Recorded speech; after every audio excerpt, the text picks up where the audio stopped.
It's like, what more do we kind of have to do to really show, people that we exist and that we're here and that we're here to help them and put their best interests first. And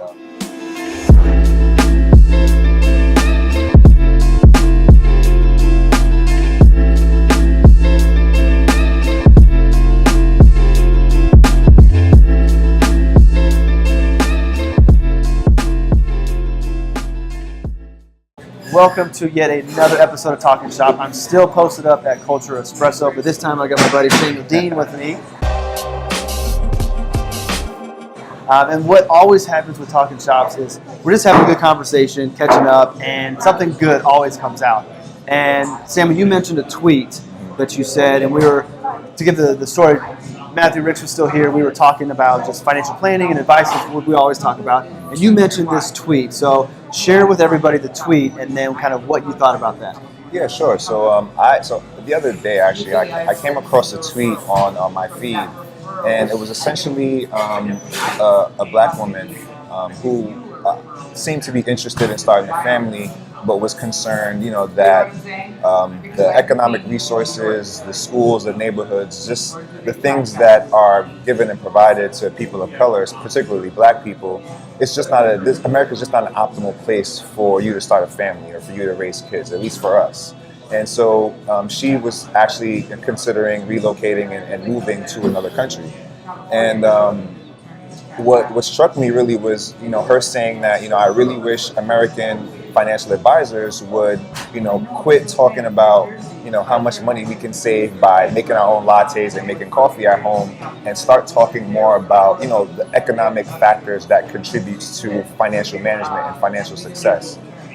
She wants us to talk about, what it's like being self-employed, education planning, what state would be best to live in if you're considering sending your kids to a state, like a state college, maybe, moving maybe 2 or 3 years to a state prior to, so you can get the residency, in-state, and then getting the in-state tuition.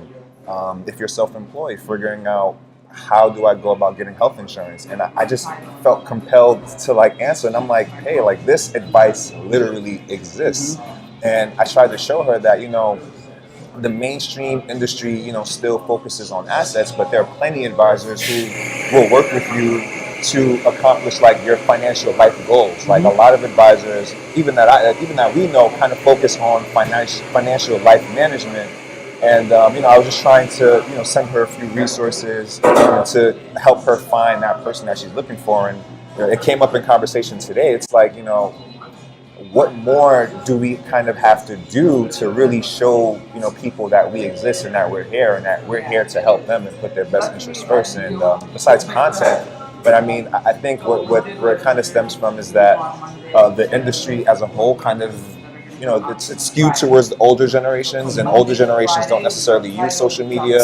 I think if you're a young advisor kind of coming up in the business, you want to focus on the work and not be distracted by social media, but at the same time, we also have to use it to put our message out there, right? To tell our stories and to let these people know that we exist. So it's a complicated balance, at least for me. I know Desarte is doing his social media fast, and you were doing the same, and I truly do find benefit in that, but at the same time, I have a responsibility to be visible, and this is a prime example of why. Right. Yeah. Well, and you're doing a good job. So you are a young advisor with your own firm. You're doing a good job of finding that balance. Yeah. But I wanted to go back and how do we as advisors fix this and let people know? Well, first off, this video is one way. So sharing this video, letting people know that, hey, there are advisors out there not just focused on investments that are doing life planning. Yeah. I think the other way is encouraging more advisors that are doing that to be more vocal. So again, it is going to be a little bit of a social media story, which is one of the reasons I love it so much. But it's also just having those conversations within your community. What is it that you do? Don't say you're a financial advisor and leave it at that. Explain to people, your clients, let people know what being a financial advisor to you means. And if you are the person that is helping people align their values with their dollars, tell them that. Say it's not just the American dream of retirement in college. It's the sabbatical that you want to take. It's the funding the private school because you live in New York City. That's really what financial planning is becoming. And I think one good thing is the public is looking for it, which is going to increase the demand for advisors that are doing it. And once more advisors see that's what clients want, they're going to be forced to start doing it. The other thing I think is highlighting those advisors on podcasts and things of that sort. The final thing is, we talked about this. It wasn't in the meeting of the minds. Well, it was the meeting of the minds of WellStack. We talked about a career path. I think if we start educating within college the future financial advisors that financial planning is more about the life planning, and get those people right out the gate doing that, then there'll be more advisors doing it. So, yes, you are right. There are advisors out there that are helping exactly what this woman's looking for. We need to let her know that, and then to your point, give her resources. So, what were some of the resources that you sent? Were they specific advisors? Was it XY Planning Network? What I did was I shared the CFP board with her, because I said, if you're looking for an advisor, this is a credential you should look for, because it goes way beyond investment management. This is actually, we know what the CFP board is, but I just feel as though it's comprehensive. It's not perfect, but I think it's the best standard that's out there. I'm biased because I'm obviously a CFP candidate. I also sent her XY Planning Network. If she was looking for actual advisors who may be a great fit, who do financial life planning, I sent her resources from XY Planning Network, NAPFA, Fee Only Network, and I believe FPA, Financial Planning Association. So in the blog post on All About Your Benjamins, I'm going to have links to all those. I'll make sure I get them all, so that if you are a individual looking for an advisor, we'll give you some resources. But also, reach out to Samuel on Twitter.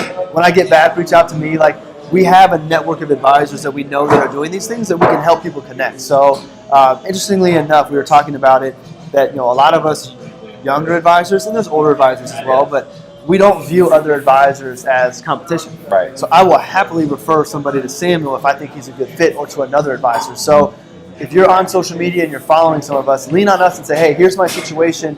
I can't find somebody who can help me. Let us know, because we will get you in the right arms, because we want you to be taken care of and get good financial planning. Because if you get good financial planning, you give a good experience, then you're going to talk good about financial advisors. Our profession gets elevated, and we get elevated with that. So we're all in this together.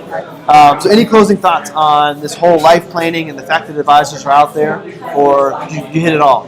I think I hit it all, but to close and say, I just want to say that, as a Black financial advisor, for other Black financial advisors that are out there, it's super. I know me personally, I sometimes get kind of shy in being out there and putting my story out there, but this was an example of I guess the power of being visible and the power of being heard, and letting people know what you do, and not kind of being so stuck on titles like I'm in wealth management or I'm a financial advisor. Like, what do you actually do for your clients? Don't be afraid to let people know, and don't be afraid to put your story out there. I think that's kind of one of my biggest takeaways that I learned from this. After seeing her tweet, I'm like, this is the exact same reason I got into this profession. It's just make it more visible and to be there. So I'd say if you were a financial advisor, particularly one of color, if you're interested in being one, when you do kind of get out there and get some skin in the game, don't be afraid to put your story out there, and just really be proactive in letting people know what you do, and being active in your community so people can actually see what you do. And be proud of what you're doing, because you're making a big impact. So be sure to follow Samuel. You're going to hear a lot more from him. I promise you that. I'm going to replay this video in probably 2 years, when you're just blowing up, and you can say, I told you so, I told you so. So being that I'm telling everybody to follow you, especially advisors of color, but I also think the white guys out there should follow you as well, because we can all learn from each other. So everybody should go follow Samuel. Where can they follow you? You can follow me on Twitter and Instagram at Samuel S. Deane. And my LinkedIn profiles also has the same URL, Samuel S. Deane, all across the board. There'll be links to that. And our website is deanfinancial.com. All right, I will link to that as well. So I appreciate you taking time to come meet with me. 45-minute trip out of your way. Very sweet of you. I feel very special. But I'm going to go get ready. I got a big day ahead of me. So thanks for watching, and we'll see you on the next episode.